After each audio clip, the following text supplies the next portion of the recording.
الحمد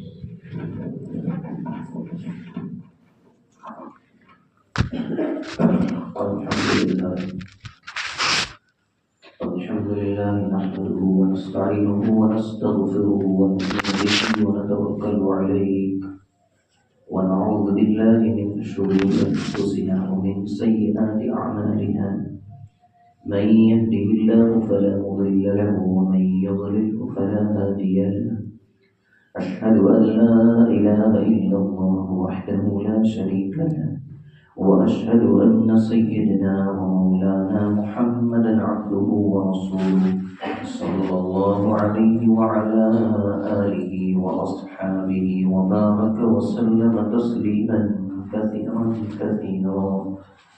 أما بعد فأعوذ بالله من الشيطان الرجيم. بسم الله الرحمن الرحيم.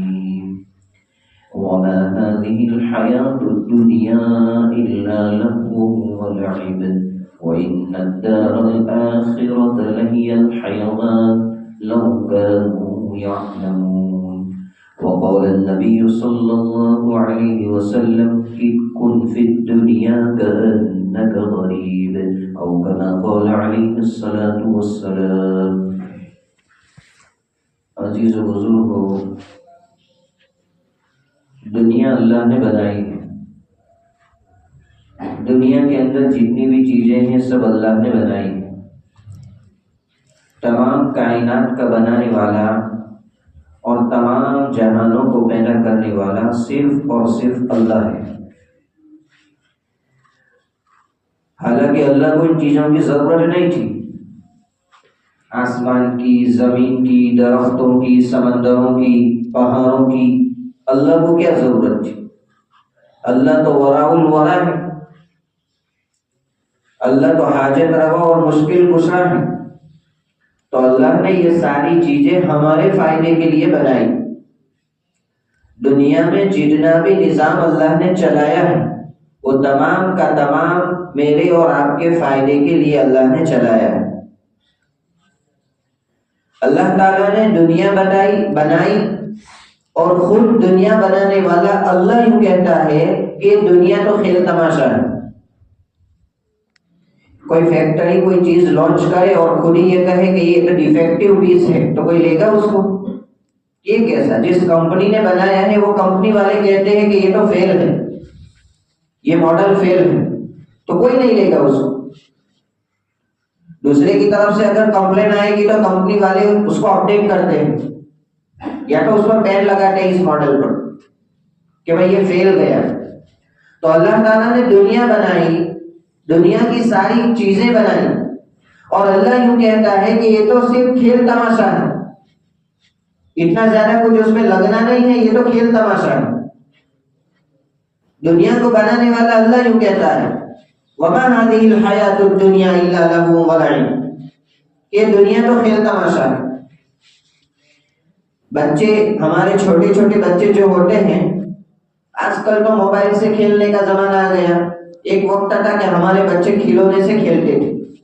آج وہ سارے کھلونے ساکٹ میں پڑے ہوئے ہیں اور بچوں کا کھلونا موبائل بن گئے.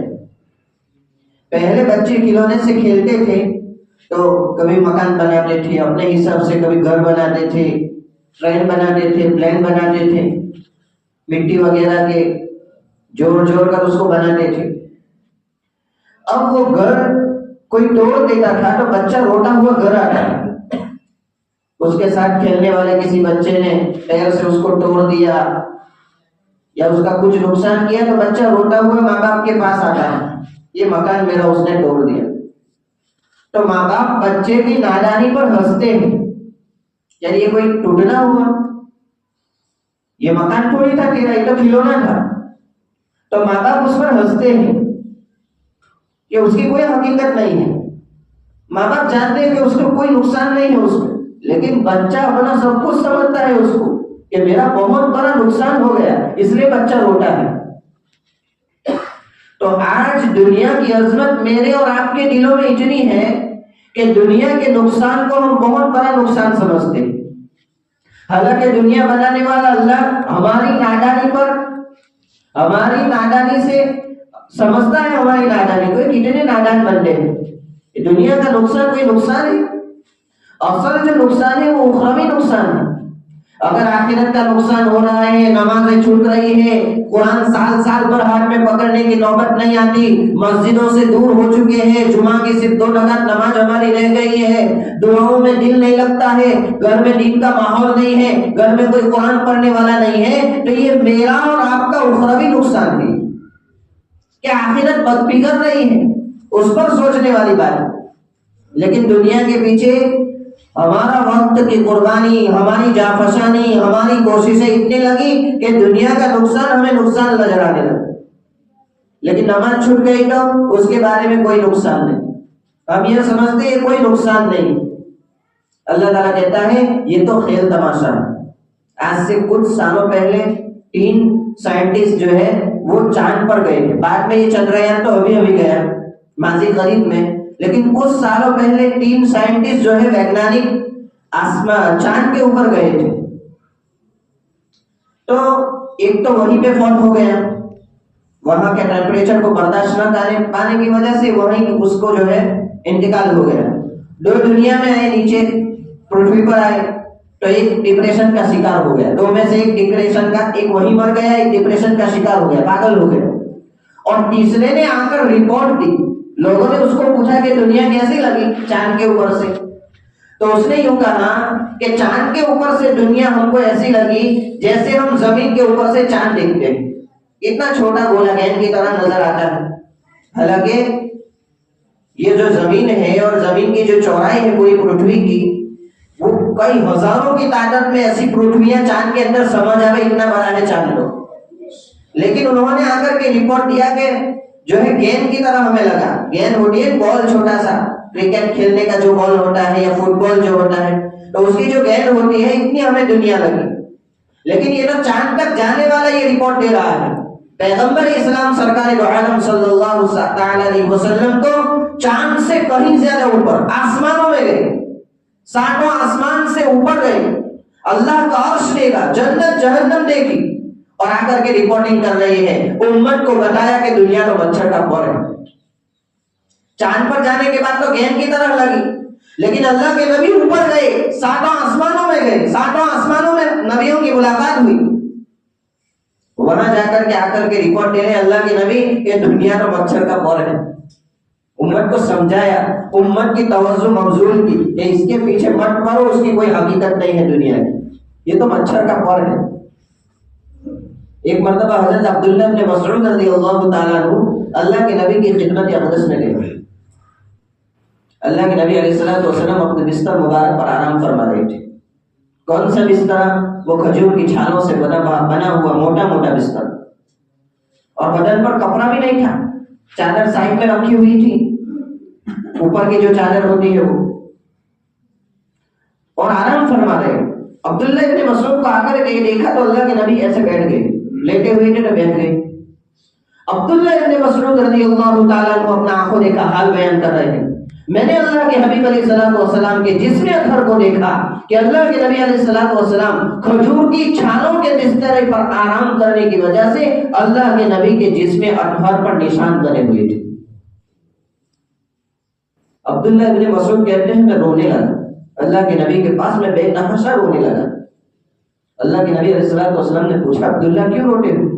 فرمایا اللہ کے نبی یہ اللہ کے نافرمان اور اللہ کی بغاوت کرنے والے اور اللہ کے سامنے عالم بغاوت بلند کرنے والے یہ کیسر و کسرا اور یہ کتے تو آرام سے زندگی گزار رہے، شاہی محلوں میں رہ رہے ہیں، شاہی لباس اور شاہی بستر پر سو رہے ہیں، اور ایک دونوں کائنات کا سردار جن کے صدقے میں اللہ نے دنیا بنائی تھی آج میں اپنے آنکھوں سے دیکھ رہا ہوں اس نبی کی پوزیشن کو، اس نبی کے حال کو کہ جس کے جسم اطہر پر کھجور کو چھالوں کے نشان ہیں، اس لیے اللہ کے نبی مجھے رونا آ گیا۔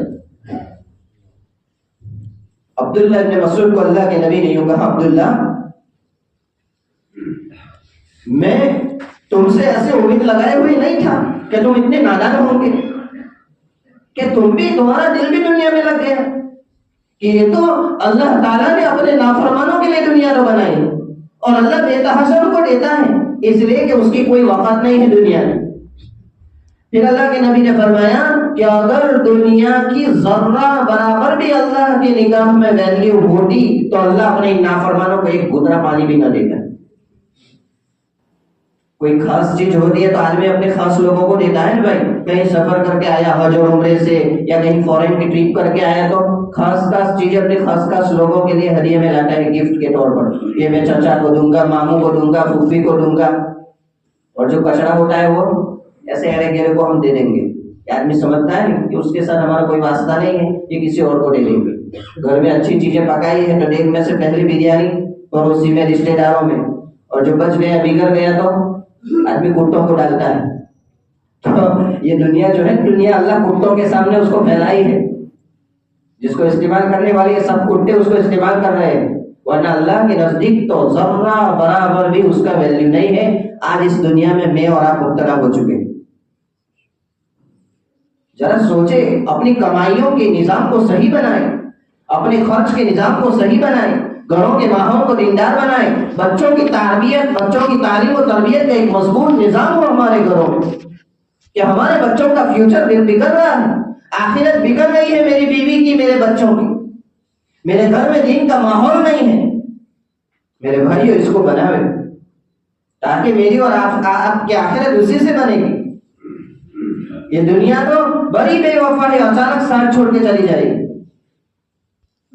دیکھو حضرات علماء نے کتابوں میں 4 درجے لکھے ہیں دنیا کے, 4 طبقے بتائے کہ ایک تو ہوتا ہے آسائش, ایک ہوتا ہے رہائش, ایک ہوتا ہے آسائش, ایک ہوتا ہے زیبائش اور ایک ہوتا ہے نمائش.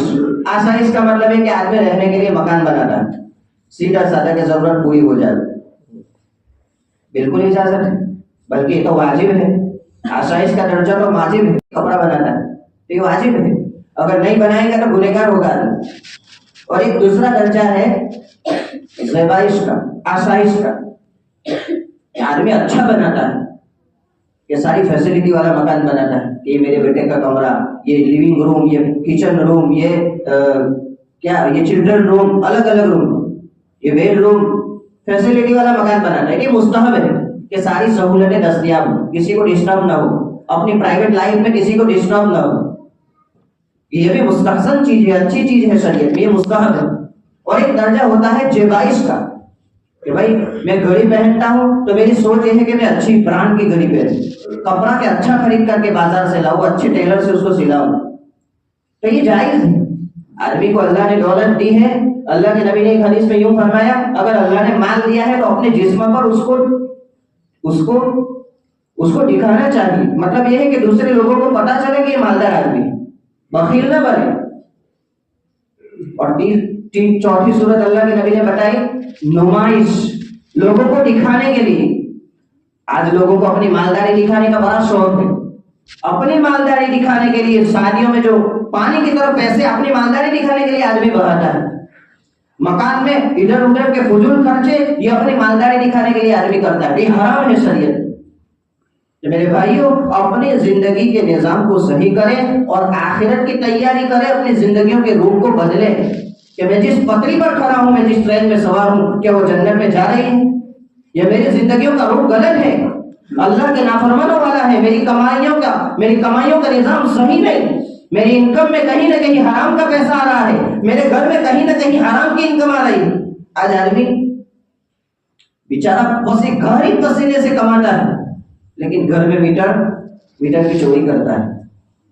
بیچارے نادان ہیں, مسئلہ نہیں جانتے, ان کو معلوم نہیں ہے کہ یہ گناہ ہے, اس لیے کر رہے ہیں. حالانکہ گھر پسینے سے کماتا ہے آدمی, پورے دن محنت کرتا ہے اور پسینہ ایک کر کے, خون بہا کر کے, پیسے کما کر کے لا کر کے گھر میں میٹر کی چوری کرتا ہے.